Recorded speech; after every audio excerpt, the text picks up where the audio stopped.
Welcome to Study Mission by Salil Sir.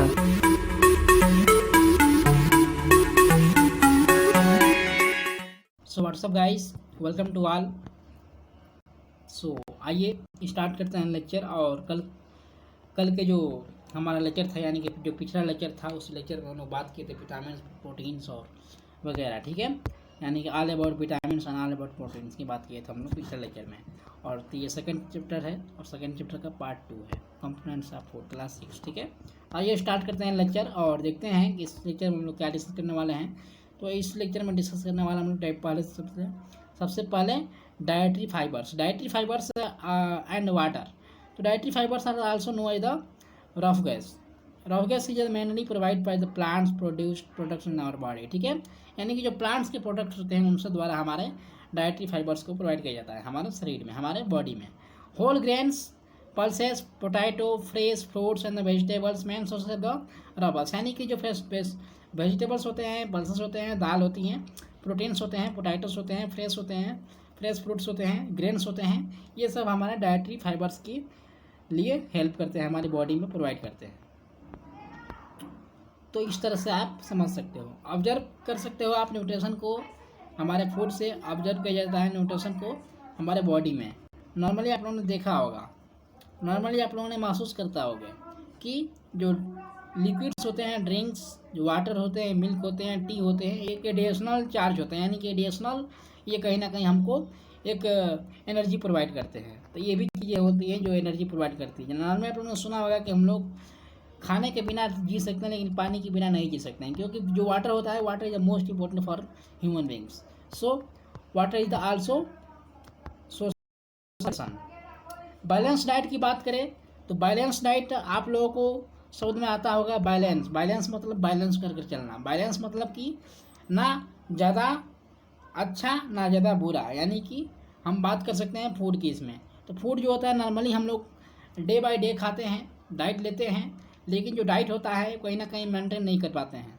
जो बच्चे होते हैं वो कहीं ना कहीं डाइट को मेंटेन नहीं कर पाते हैं। मेंटेन किस लिए नहीं कर पाते हैं? क्योंकि कहीं स्कूल के लफड़े में कहीं समय के अनुसार खाना नहीं खाते हैं, जैसे कहीं ब्रेकफास्ट नहीं कर पाते हैं वो स्कूल के चक्कर में। तो कभी लेट सोकर उठते हैं तो ब्रेकफास्ट नहीं कर पाते हैं, दोपहर का भोजन हम नहीं ले पाते हैं। तो इस वजह से हम कहीं ना कहीं अपने डाइट को बैलेंस नहीं बना पाते हैं। तो यहाँ पर आप लोगों को देखने को मिल सकता है। तो बैलेंस डाइट हम कैसे बनाएं?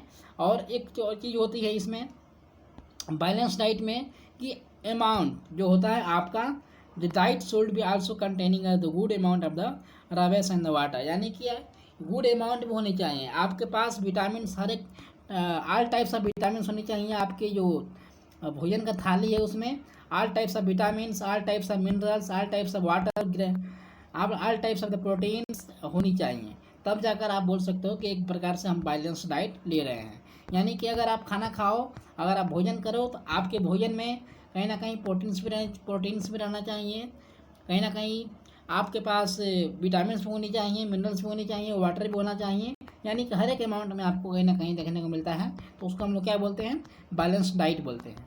लेकिन अगर हम बात करें कि बैलेंस डाइट के बाद, हाँ, अगर हम बात करें तो यहाँ पे एक आपको एक पैराग्राफ दिया है, इसको आप पढ़ सकते हो। तो इसमें एक स्टोरी है, तो उस स्टोरी की हम लोग बात करते हैं। यानी कि जो एक बच्चा है, ये बच्चा एक बीमारी से पीड़ित है। बीमारी कौन सी है तो हम आगे बात कर रहे हैं। तो उसी बीमारी को हम लोग बात करते हैं। तो ओबेसिटी बीमारी उसको बोलते हैं। ओबेसिटी बीमारी मतलब कि ओबेसिटी हो जाता है कई लड़कों को छोटी उम्र में। आप लोगों ने देखा होगा कि छोटी उम्र में कहीं कहीं बच्चों को ओबेसिटी की प्रॉब्लम हो जाती है। ओबेसिटी मतलब ज़्यादा वेट हो जाना, यानी कि उसका वेट ज़्यादा हो जाना, उसके जो स्टोमच है उसको ज़्यादा बड़ा हो जाना।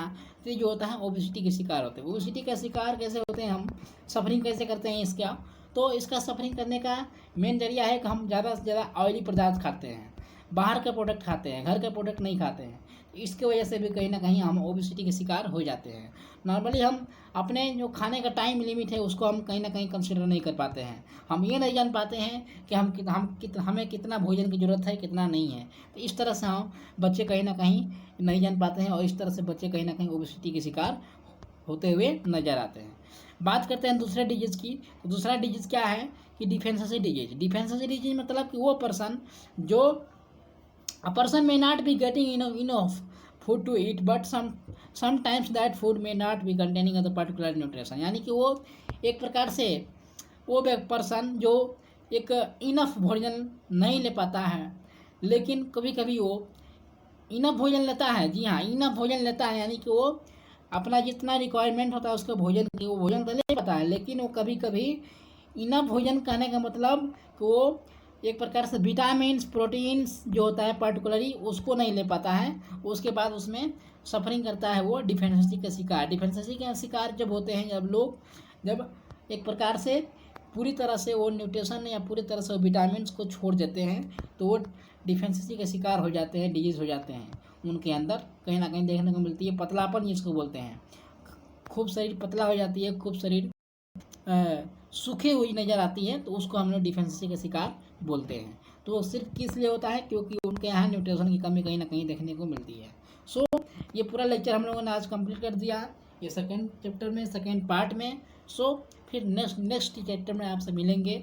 तब तक के लिए जय हिंद।